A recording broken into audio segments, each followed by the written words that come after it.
Ladies and gentlemen, please welcome to the stage, Josh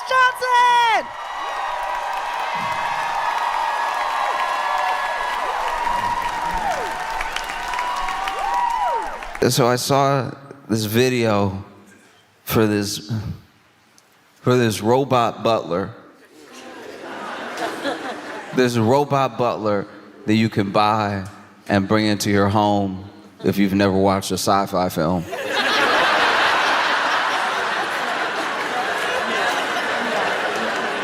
Do you know what I mean? Like, if you just avoided all of them, if it's just not your genre, but you're like, ooh, a whole robot. Yeah, let's get him in here.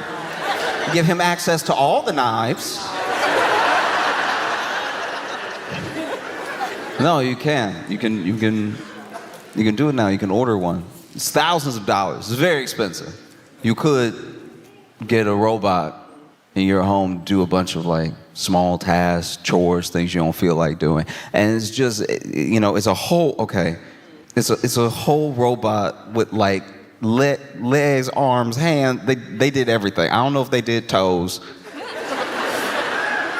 but it walks, and it just, the thing that freaks me out about this thing is that in the development along the way, I'm not saying every single company that develops every robot does the same thing, but you've seen the videos. Some of these videos have gone viral because every time they get closer to building a robot that has like perfect balance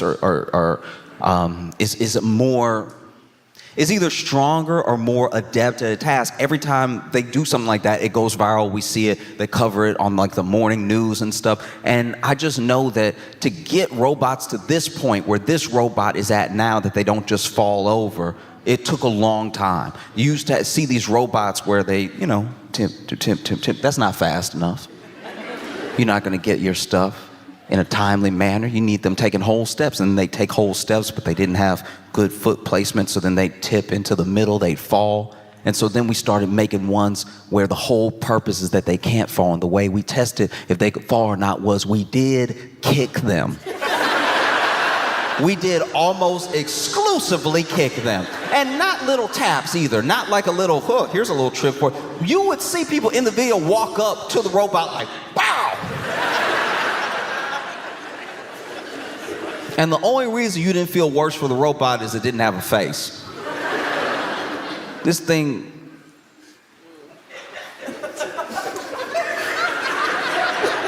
it looked very sad, and there was one, okay, look, maybe I'm in my head about this. I swear when I was watching, okay, because you know that dog they made? They made like a dog first that couldn't fall, and I was like, so you just go kick a dog. I know it's a robot dog, but like still, you kick this dog and the dog got better and better at not falling, better and better at catching itself and everything, to the point where it got to where it would not fall. It couldn't fall, right? But beyond not being able to fall, they still, you know, they gotta run tests, and the tests were as sophisticated as bow, right? But there was this one time this dude ran up, kicked the robot dog, and the robot dog stumbled. And it's a millisecond. It's so short that I had to watch this video 3,000 times to make sure I actually saw what I saw. But like, and then for a split second, you saw it think about going like, but it didn't do it. It didn't do it. And I was like, yeah, but you've been kicking it for 1.5 years. You kicked its brother, you kicked its stepdad, like you kicked. And so now you take all that kicking history and you go ahead and put that into a robot in the home that can regular walk. I don't know how tall they are, but you get a robot in your home that's taller than you a fool, okay? I'm gonna tell you right now, if you gotta look up at your robot, you out your mind. If you yelling at your robot, I know you out of your mind if you over here, hey! That's insane. Because we also not polite. We've been taught to not be polite to the robot. That's been baked in now. I don't even know if you could, it would feel weird for you to be polite if you were polite. You know, millions and millions of people every day say, "Hey Alexa," and you know what they don't say?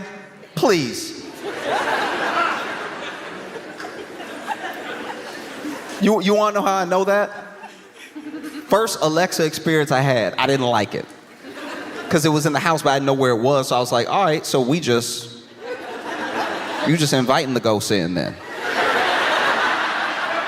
You way too comfortable with ghosts. Because sooner or later, because you don't know if your house haunted. So now you over here talking to Alexa all the time. Then one day, Alexa voice a little raspy. You don't even clock it.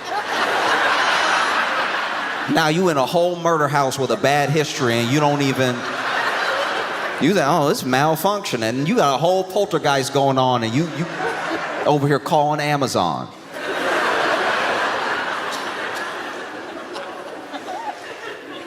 And so then, I go over to my friend's house and my friend's like, oh, hey, we got this new thing. If you want to play some music, just say, hey, Alexa, play whatever. And I was like, hey, electric, I just didn't want to do it. And he was like, no, go ahead, give it a try. I was like, all right. Hey, Alexa, play Kendrick, please.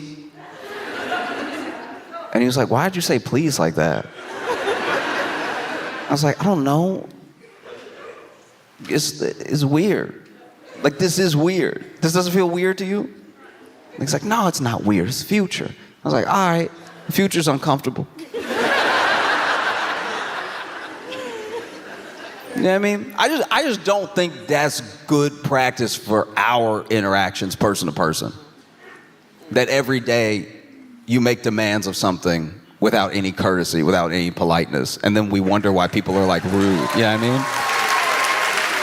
It's like more and more you're like, you get to the point where you're dealing with so much, whatever it is, you're dealing with so much AI, you're dealing with so many robots, that you start treating people like AI, like robots, like people who just sort of serve a function. It's like I remember, I was ordering some food, and they do this thing now just to make sure that you got your food when you do I think everybody does. I think Uber Eats, Grubhub, I think everybody does it now, where when they want it at the door. When someone says, I want it handed to me at the door, they have to take a picture, right? So then they take the picture, and it's usually just of the receipt of the bag, right? But then, he's like, can I take a picture? I didn't know about this new policy.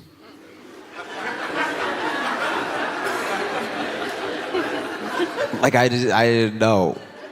And I'm not I want y'all to know, I don't think I'm world famous or something, but he asked me if he wanted to can I take a picture? And I was like, oh yeah, sure. And so then I got next to him.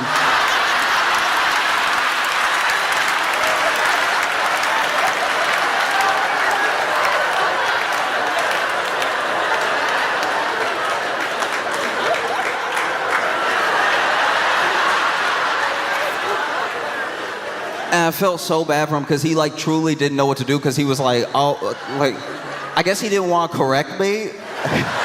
I guess he didn't want to be like, no, please stand away from me. I'm just gonna take a picture of you. Because it also does sound a little weird to be like, hey, I'm gonna take a picture of you, be still. That is a little uncomfortable. But then I had already walked out the door and I'm side to side with him waiting for him to lift the phone. And then this sweet man, just to spare my feelings, turned it on selfie mode. And goes, can you lift the bag up for the picture?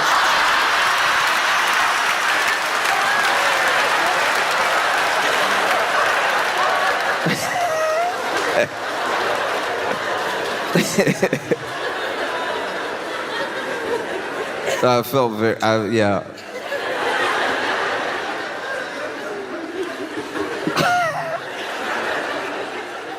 But that is what's happening, is that we're getting to this place where most of our interactions are so transactional, down to the point of just what the service is, that it doesn't feel like we're having a relationship with a person, even a person who's doing you a service. So then, of course, maybe in people's minds, the next step would be for a robot to be there.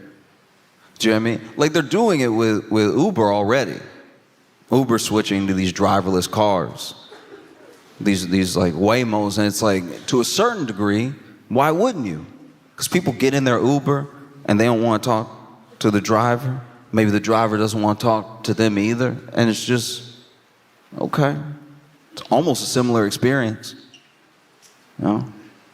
It's just the butler thing is so much more off-putting because it is, okay, it's too, I don't know, like why'd they have to give it a regular body? That's uncomfortable. Do you know what I mean? Like it doesn't even have like if it had looked like a Power Ranger, then maybe, because like, that's still a little too much like regular body, but just it having a regular body is just it is uncomfortable. And it comes in 3 colors.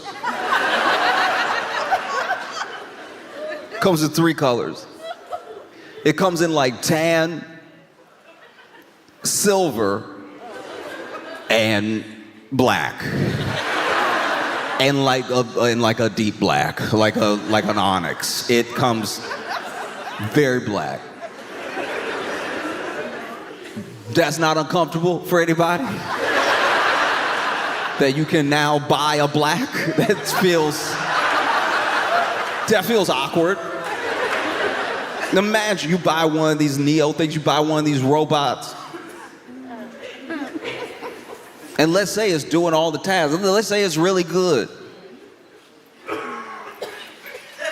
And then you invite one of your black friends over. And it's over here setting the table, not speaking.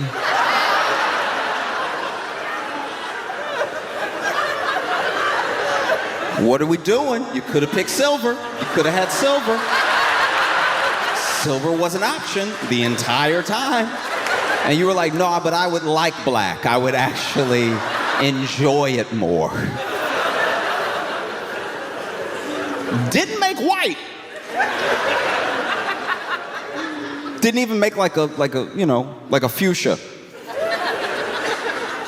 And I'm sure you can trace the thinking down to like how people even like their phones. Like people, like that's like a thing with iPhone, like tan, silver, black, right? But this is different. This feels very different. This feel like when you see it, especially, especially you over here giving orders, not saying please, just. It's a bad look. And they do all this testing. You know what I mean? They do all this.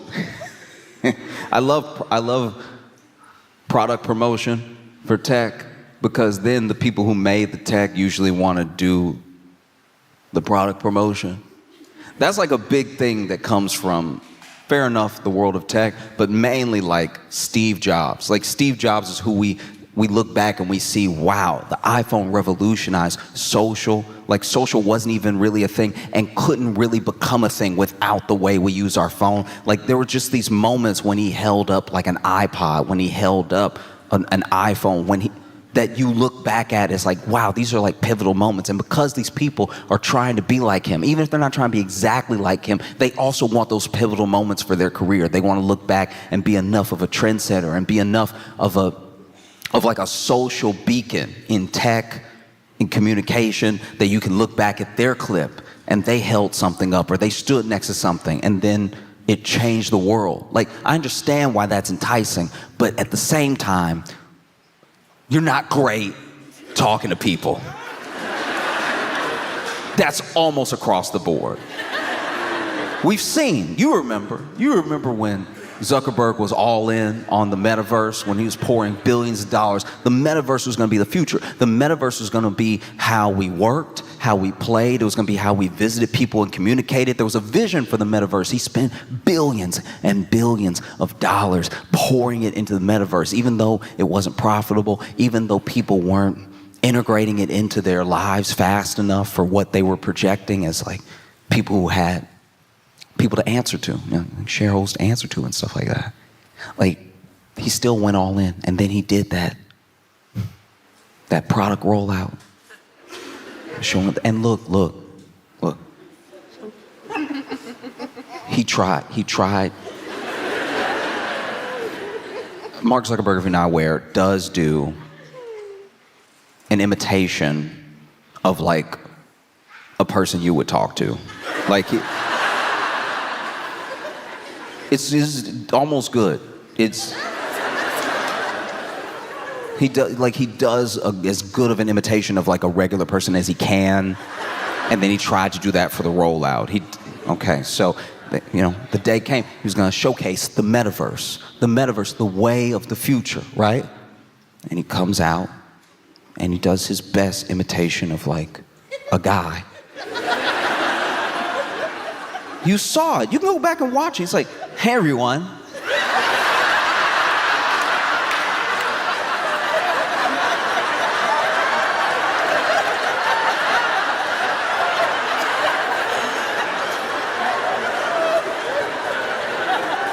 It's nice to be here today with you. I want to introduce you to the metaverse, and what better way than meeting the version of you that would be in the metaverse? Come on out, Mark. And then the metaverse like avatar of Mark Zuckerberg walks up and does a way better imitation of a guy.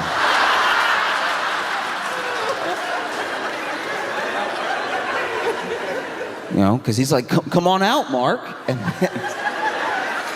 And then a Zuckerberg dressed exactly like him does walk up and go, "How's it going?"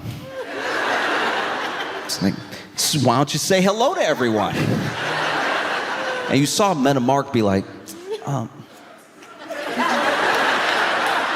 "What are you doing? You're making us look bad right now."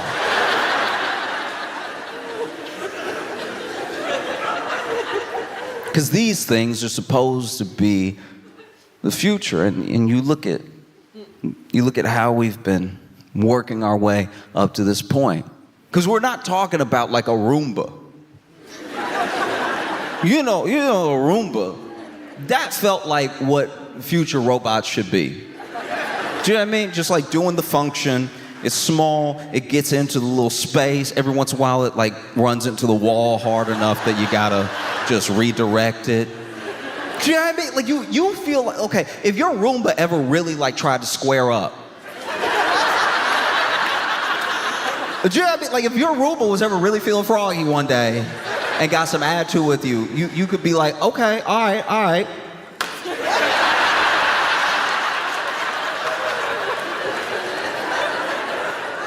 Problem solved." I don't know why you built this robot, this full-on robot butler with knuckles.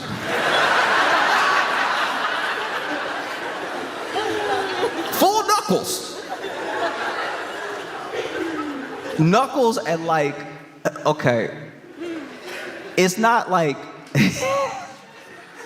I saw the back of the robot.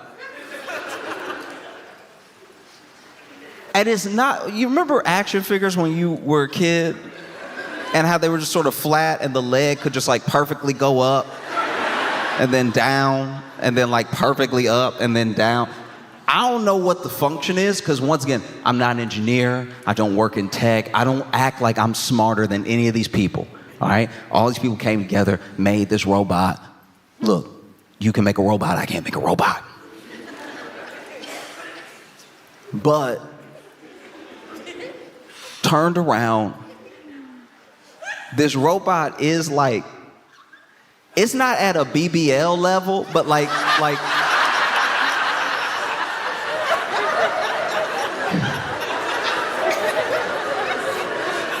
this robot is like fully caked up. Like it has cheeks. It has cheeks that are like visible, but like that's just the robot. You know what I mean? Like it's not like it has cheeks and it's like wearing clothes. Like it's just the robot, which means y'all made the cheeks. Somebody made cheeks.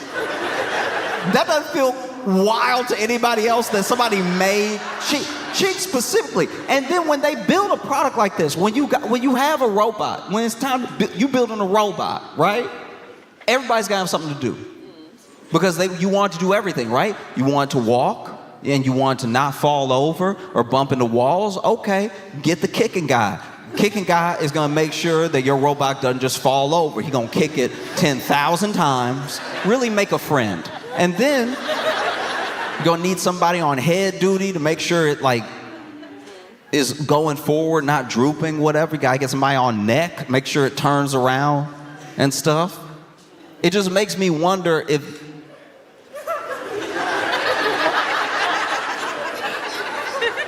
this robot make me wonder if there was just somebody that they didn't trust with the math.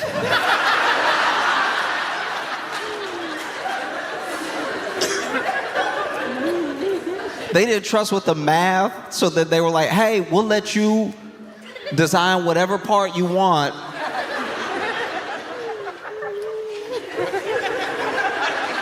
And he got all excited, and he came in on Monday. And he's like, I got perfect right here. And I guess nobody wanted to hurt his feelings. They over there in the boardroom talking about, I guess it's padding technically if it ever does fall, like in a disaster. And so then they set this prototype out with like a real butt. Rest of it does not look real at all, by the way.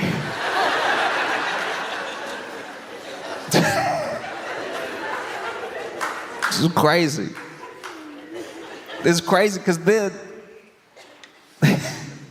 they have the person, whenever they do a product rollout, they do like a Q&A, or they do a test in front of an audience, or if it's like a pre-tape thing, they'll have somebody there asking questions that obviously the public would ask. And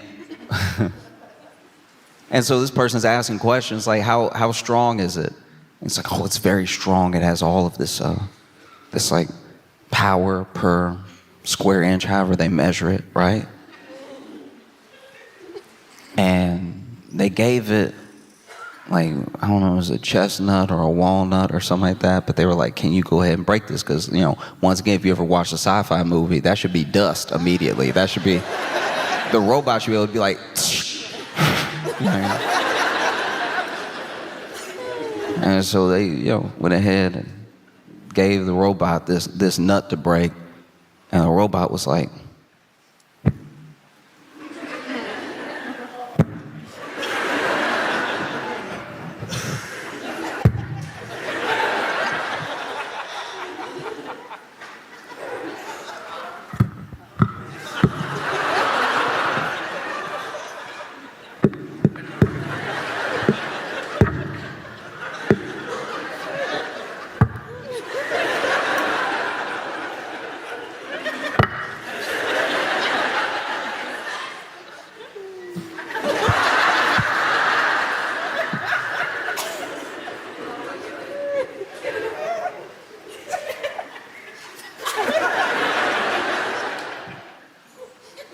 and I didn't see it break it.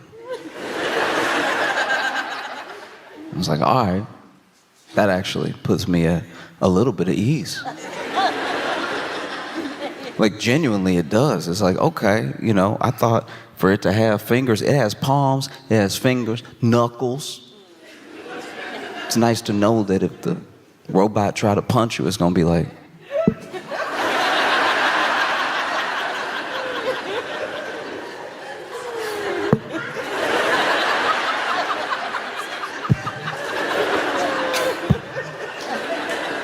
you know what I mean? Like, it's kind of nice to know this robot can only kill you if you already dying.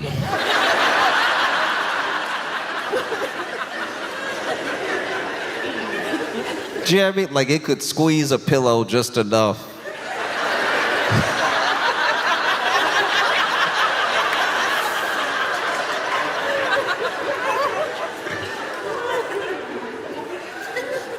Because to a certain degree, this is supposed to be the future, right? The future is supposed to be as convenient as possible. Absolute convenience, so you get your time back, and so your life won't be as hard. Here's the thing, though. Like, I'm gonna stay on this thing probably for years, because products like this keep coming out.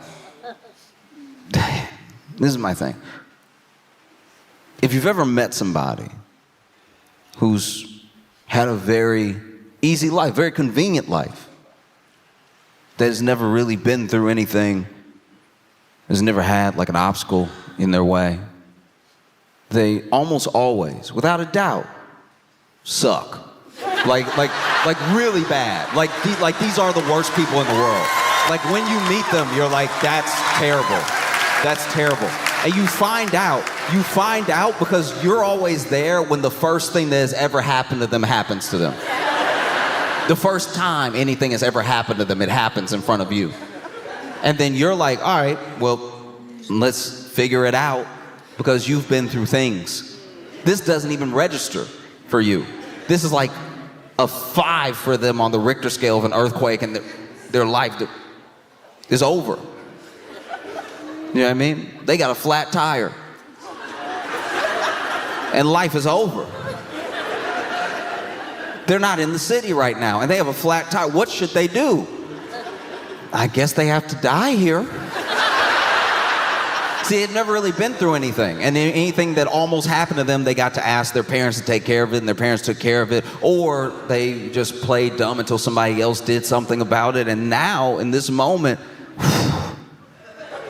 what a terrible career-ending day. You got a flat tire.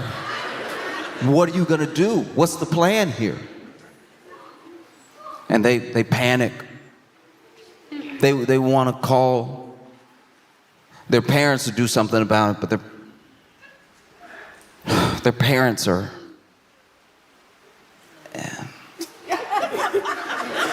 Yeah, I mean, their parents are... Like, you know...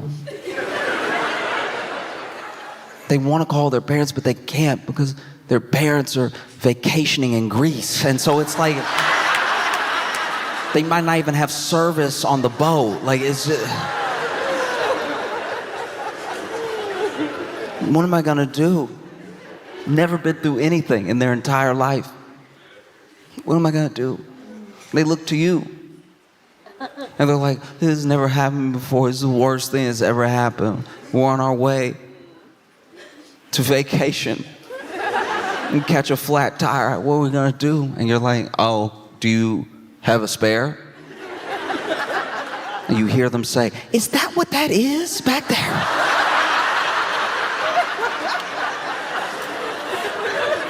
I knew it came with the car, but I expected it to just turn on one day or something. This has been back there not being a wheel this entire time.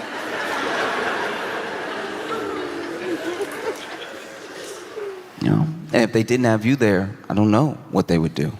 And so we want these lives of convenience. We want these lives where everything is out of our way, where nothing that we don't want to do takes up any time. But then what kind of person does that make you? I'm not saying it's fun to do all your chores or wait in line, but it is a human experience. This is your life, you know? Sometimes there are things that genuinely suck. I've been at the airport before for 36 hours. There was one time I was at the airport and I couldn't get out, and then here's the thing, if I decided to live there, I could have left. But I have been kept on such a Ferris wheel of mistakes, canceled flights, delayed flights, and just general annoying small tragedies that I just ended up staying in the airport. I almost slept at that airport twice, right?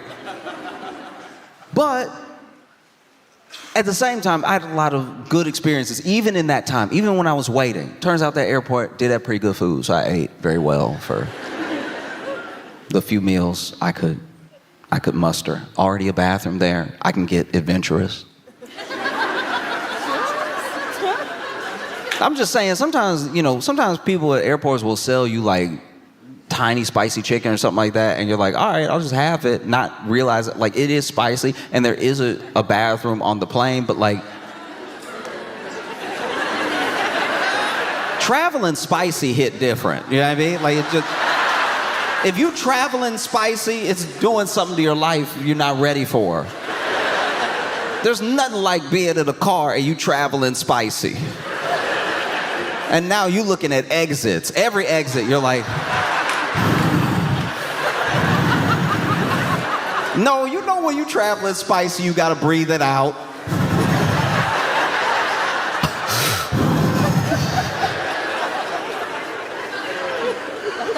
No, traveling spicy is very dangerous. I was able to do it.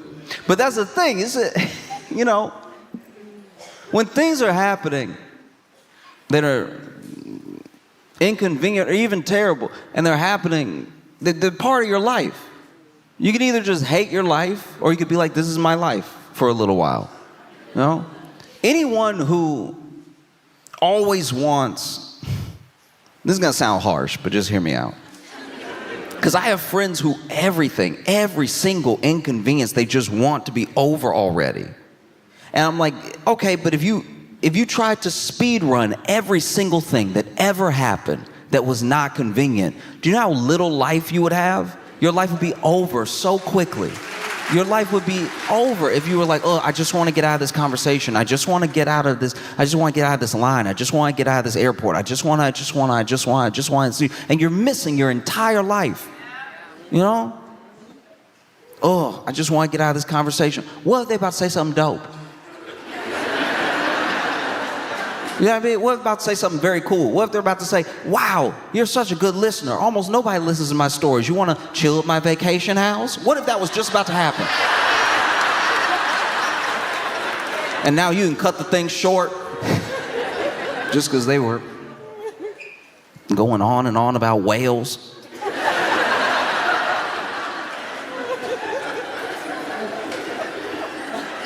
This is your life, you know? All of it is precious, even the inconvenient parts. Because that's the thing, that's all they can really sell you. They can sell you a little less inconvenience. They can't sell you ending your pain. They cannot sell you ending your loneliness. All of the things that matter, all the real things that are real struggles that people go through that actually end up making them very interesting people that you would want to get to know and spend time with. None of these tech people can cure that anyway. So then they're trying to sell you the little bit of convenience that maybe will make you feel like, oh, if I got all this time back, what does time back even mean? What does time back really mean? If you were at your home washing dishes, maybe, look, nobody likes washing dishes. I don't know if anybody likes washing dishes. It's old food, it's kind of nasty. You're like, what did I even have? What did I eat that sticks to the bowl like this? Because whatever that is in me. Is it sticking to me the way it's sticking to the bowl? That's crazy. I don't know if I'll ever get rid of this. If I can't get rid of the stain, then, ooh, my insides are stained right now. Sure.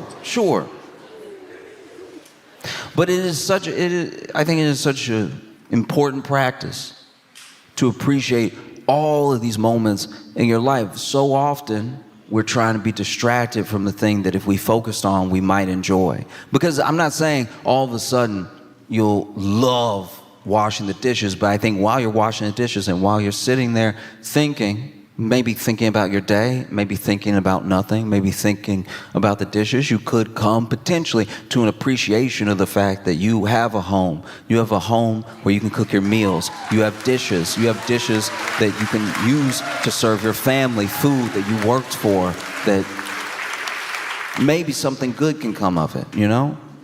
Because this robot, I don't know. It's so expensive. It's so crazy expensive. Like, it's so much money. Why don't you just hire a person? You could hire a person. If you have robot money and you've never seen any sci-fi, still hire a person. You could watch movies with your butler. You could make that one of the jobs. I need you to do windows, floors, and hang out. Like, I do need a friend. I've been very lonely. It's incredibly important to not take for granted all those things that, even though they're inconvenient, they're a part of your life, you know? I've made friends doing things I didn't want to do. Like there were moments where I was like, oh, this thing is taking up my time. Or maybe I'm delayed. You know, sometimes you get delayed, whether it's the train, it's the airport, you're waiting on a bus, you get delayed. And you don't want to be delayed. You want to get where you're going. That's why you want to go there. I understand. But everyone's delayed. It's the same problem everyone has. And everyone having the same problem is one of the fastest ways to build community. You know? Because now everybody's upset that you're delayed. And there's always that one person that isn't traveling with anyone. So they kick it off for everybody.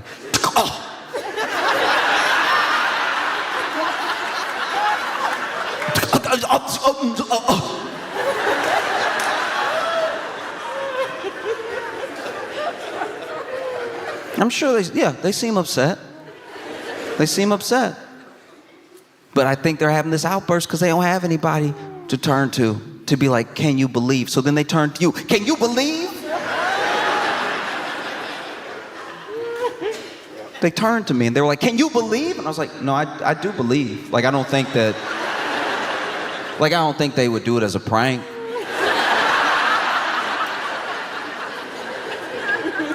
Like, I do believe them when they say it's not here yet, because I also looked out the window and it's not here yet. And I don't think they, like, hide in it. You know what I mean? Like, it'd be a very bad prank to be like, we gonna tell them the flight not coming. You know how people love that, right? Like, that's one of my favorite things. I can't believe they didn't do that on Punk'd. I can't believe that Ashton Kutcher didn't delay a whole flight just so that people could be like, and then... No, it's fine. It's fine, it'll be okay. It'll be all right. You know? And she was like, yeah, maybe if it gets here, you know, it'll be all right. But it'll be all right. I was like, well, what is it? What's wrong? What's wrong? She's like, I have somewhere to be. I'm supposed to meet my grandbaby. I'm supposed to meet my grandbaby, right? And immediately I had more empathy for where she was coming from, because she wasn't just upset the flight was delayed because she likes being a problem. She is a grandbaby to me. I've never had a grandbaby to meet, but I imagine if I did, I would be in a hurry. I have a grandbaby to me. I was like, oh, really? You have a grandbaby? How old? And she's like, she was born 3 days ago. I was like, wow. 3 days ago, okay. It does sound like you got plenty of time to get over there, because 3 is, you know what I mean? Like, I'm just saying, like, she knew, like that. You know what I mean? Like, she got a whole life ahead of her, and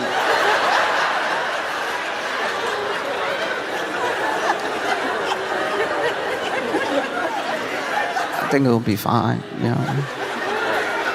I was like, do you have any pictures? And she was like, oh, do I have pictures? And then she showed me pictures of her brand new grandbaby, and it was incredibly sweet. We just sat there at the gate. I didn't even mention to her that I had been at this airport for 32 hours.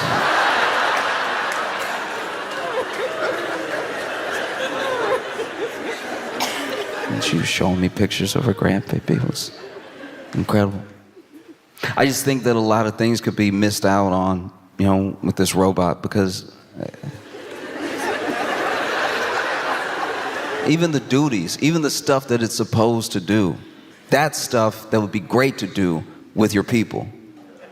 You want this thing to cook for you or whatever, why don't you invite your friends over, you have a meal together. That's a memory. Now you're not like laying in front of the TV waiting for this robot to finish. A robot, by the way, that if it came down to some nuts in the dish,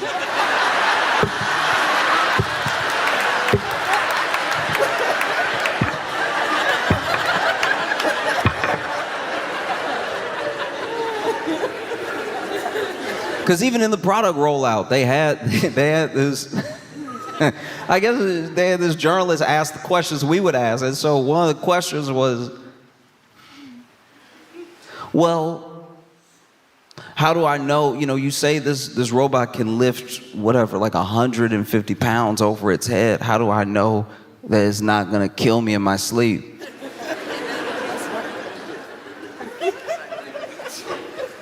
If you're worried that your black robot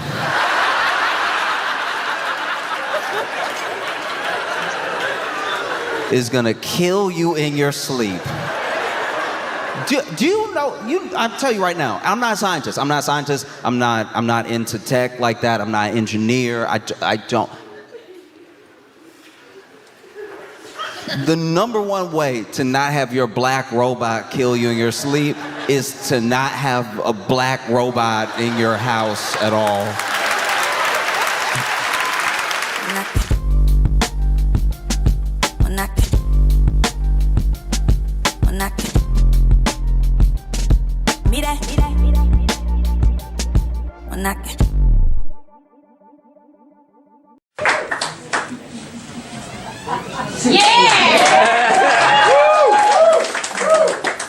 If you're looking up at me and you're like, this guy's been mugged, you'd be right. I have been mugged. I am very muggable.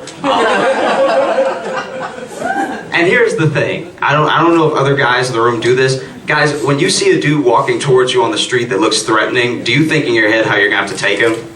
You know? Because that's what I do, okay? And the way I can fight in my head is astounding, all right? And the way I fight in real life, not so much, all right? So I saw a guy coming towards me, he looked threatening, and he looked like he was coming right to me, so in my head I was like, ugh, looks like we're gonna have to Jason Bourne this. I'm gonna jump in the air, do 3 flips, don't wanna do 3, but we need to do what needs to be done, all right? Bring my knee down on his head, crack his skull, punch him in the face till he's incapacitated. That was my plan, all right? This guy's plan was, I'm gonna punch this guy in the face and take his wallet. We met up and he had a much better plan than I did. His plan was on fire, execution, everything, all right? Something that you guys don't know about me, if you punch me hard enough in the face, I pee.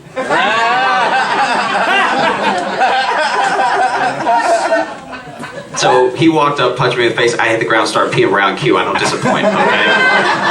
It's not my style, all right? And so then he's trying to fit his huge muscular hand into my pants to take my wallet, but his hand gets stuck because my pants fit. Go figure, I know. But now his hand is stuck in there, and he's like trying to get it out, but he can see the pee stain getting bigger on my pants. He's trying to pull it. So he's like,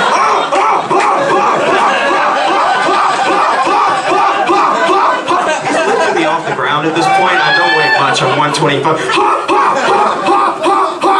Forget it, and he leaves.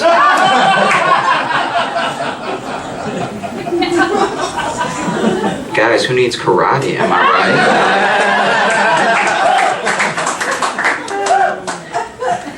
I know I'm losing my mind, though. I know I'm crazy. I know I'm out of my mind. I got the cops called to my apartment for the first time ever in life because my neighbor thought that I was killing my girlfriend. So I had to explain to the police, not only do I not have a girlfriend, but it's just me in here. Sounding crazy enough to be 2 people. Right? And in my defense, I was losing a fight to a ceiling fan. Alright? Let me explain. We've been to the moon, okay? And we use little pieces of glass to talk to people in China if we choose. But there is still no clear indication when to stop pulling the drawstring on a ceiling fan, alright? There's not. You don't know when. And so I'm chilly now. I was warm before, now I'm chilly. I'd like the ceiling fan to stop because I'm chilly, alright? And it's just going...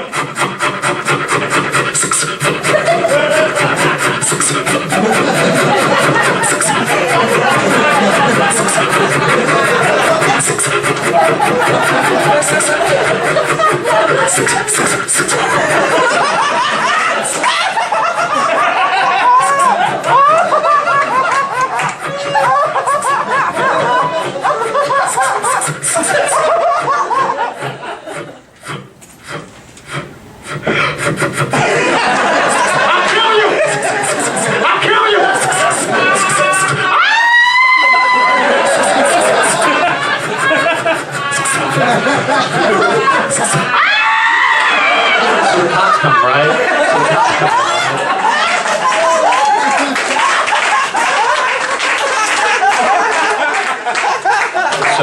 So the cops come, and they don't arrest me, but they feel real sorry for me.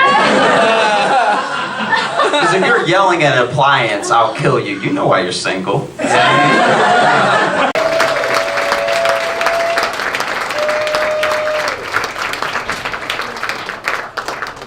How are you guys doing?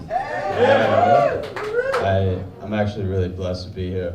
I am from Louisiana. A lot of people don't know this about me, but I'm a Katrina survivor, so it's like crazy them even hearing me.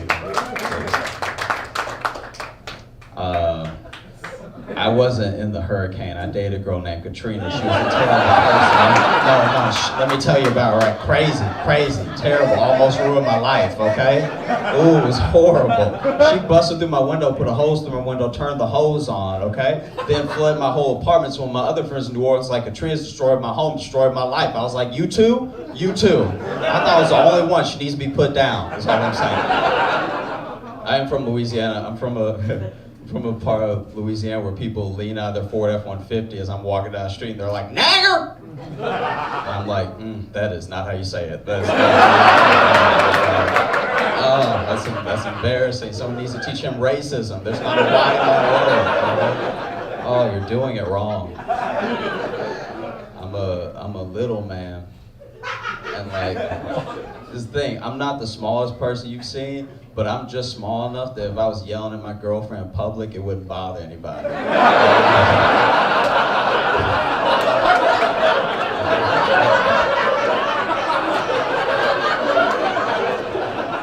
like usually when you see them, you're like, hey, calm down, is there a problem here, buddy? But for me, it's like, oh, he needs a nap.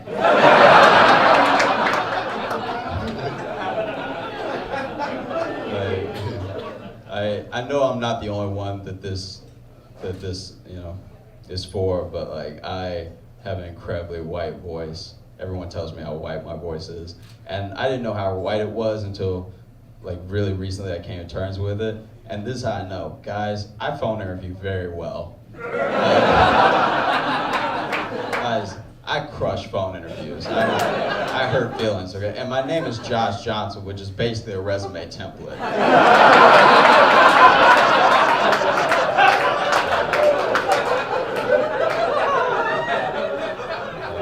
So then I show up and they try not to act disappointed, but we all know what happened. I know you're feeling catfish right now. Let me start on Monday. If you're looking at me and you're like, this guy's been mugged, you'd be right. I'm very muggable. You need to know me. I don't know if other guys in the room do this. Help me out if you do. When you see a dude coming towards you that looks threatening, do you think in your head how you're gonna have to take him? Does that come across your mind?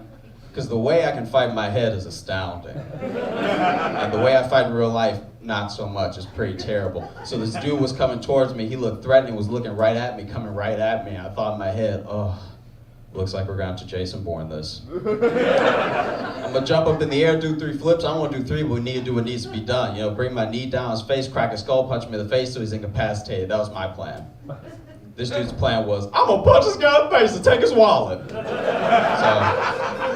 So we met up. He had a much better plan than I did. His plan was on fire, execution, everything. Some of you guys don't know about me. If you punch me hard enough in the face, I pee.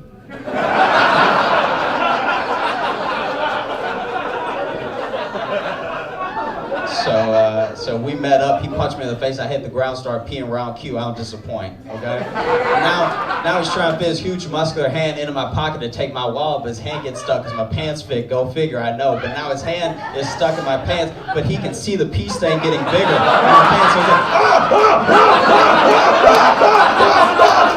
like, he's lifting me off the ground at this point. I weigh 125.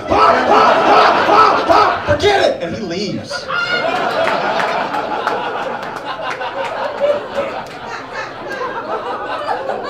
Guys, who needs karate? Am I right? I did get the cops called to my apartment.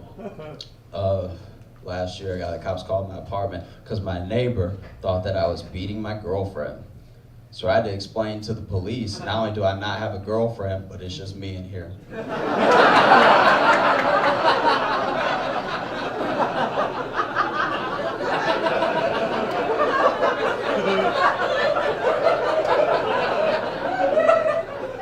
sounding crazy enough to be two people. And in my defense, I was losing a fight to a ceiling fan.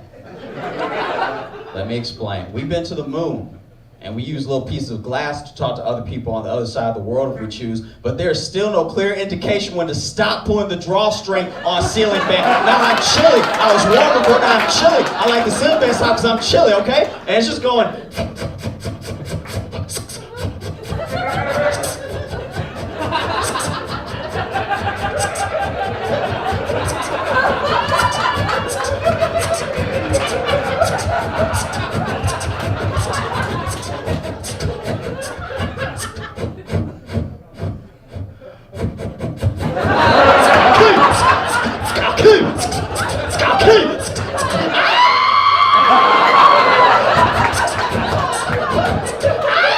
So the cops come, right?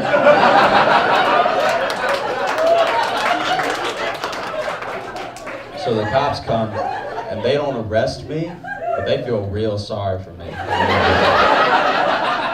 Because if you're yelling at an appliance, I'll kill you, you know why you're single, you know?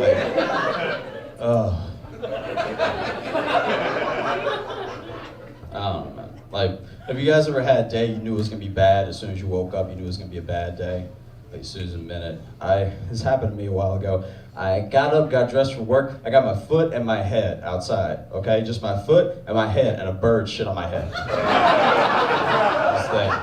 Never been shown by a bird before, didn't know I handled it, didn't know what to do next. The bird shit hit my head, slid down my forehead, and the shit that went in between my fingers hit my shoes, so he got me good. Right, bird got me good. If this were a drive-by, I'd be dead. That's a head shot, a hand wound, foot shot, not going anywhere. And instead of using any sort of common sense at all, I just look up and the bird's not done. Okay?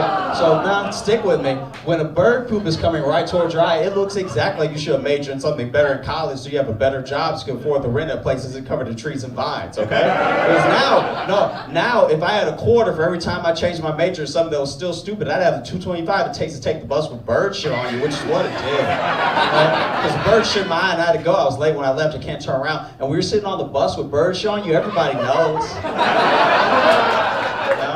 No one on that bus was like, I may have a sports fight with his friends. It's a whole lot, but everyone knew it was bird shit. A homeless dude moved a seat away from me. That's the sort of pariah I become in a split second. And then this girl sitting across from me, thick neck bitch, all right? Sitting across from me, giving me the black woman with blonde hair, Wendy's, judging me like I'm not on my way to work. That's where I'm headed, man. You don't know me. You don't know my life, okay?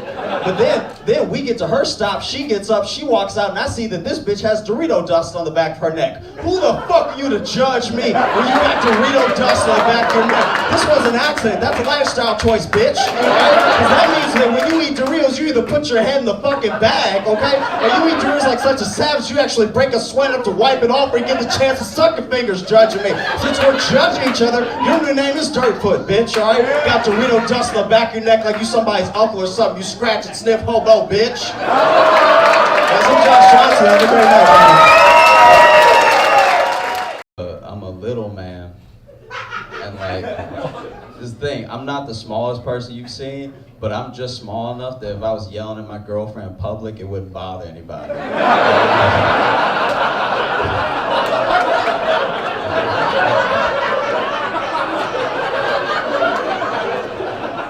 Like usually when you see them, you're like, hey, calm down, is there a problem here, buddy? But for me, it's like, oh, he needs a nap.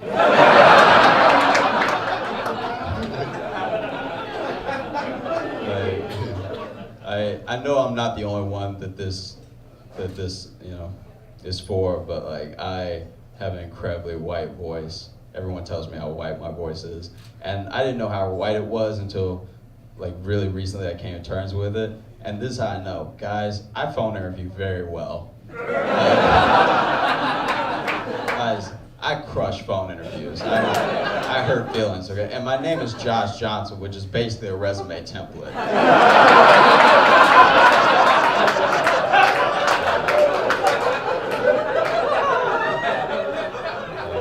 So then I show up and they try not to act disappointed, but we all know what happened. I know you're feeling catfish right now. Let me start on Monday. If you're looking at me and you're like, this guy's been mugged, you'd be right.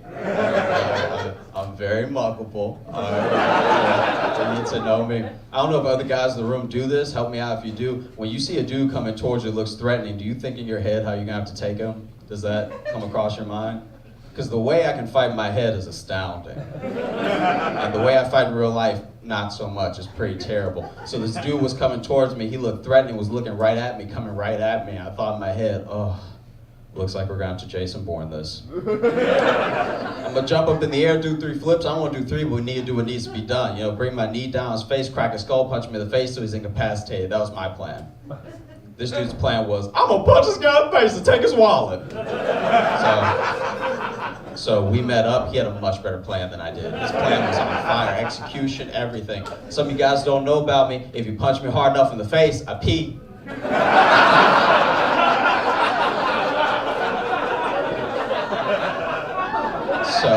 So we met up. He punched me in the face. I hit the ground, started peeing round Q. I don't disappoint, okay? Now he's trying to fit his huge muscular hand into my pocket to take my wallet, but his hand gets stuck because my pants fit. Go figure, I know. But now his hand is stuck in my pants, but he can see the pee stain getting bigger. And my pants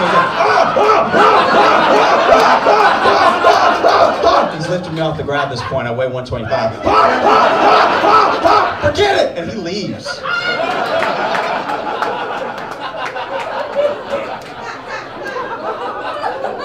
Guys, who needs karate? Am I right? I did get the cops called to my apartment.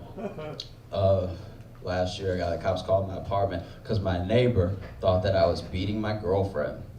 So I had to explain to the police, not only do I not have a girlfriend, but it's just me in here.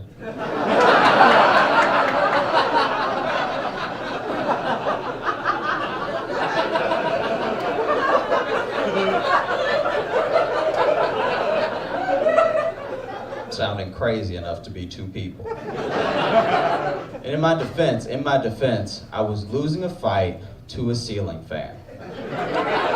Let me explain. We've been to the moon, and we use little pieces of glass to talk to other people on the other side of the world if we choose, but there's still no clear indication when to stop pulling the drawstring on a ceiling fan. Now I'm chilly. I was warm before, now I'm chilly. I like the ceiling fan stop because I'm chilly, okay? And it's just going...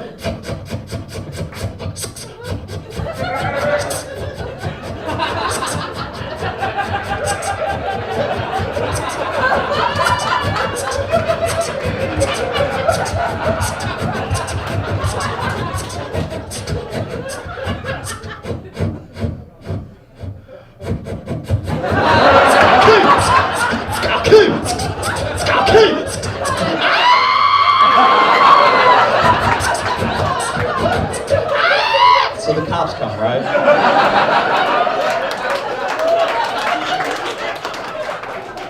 So the cops come, and they don't arrest me, but they feel real sorry for me.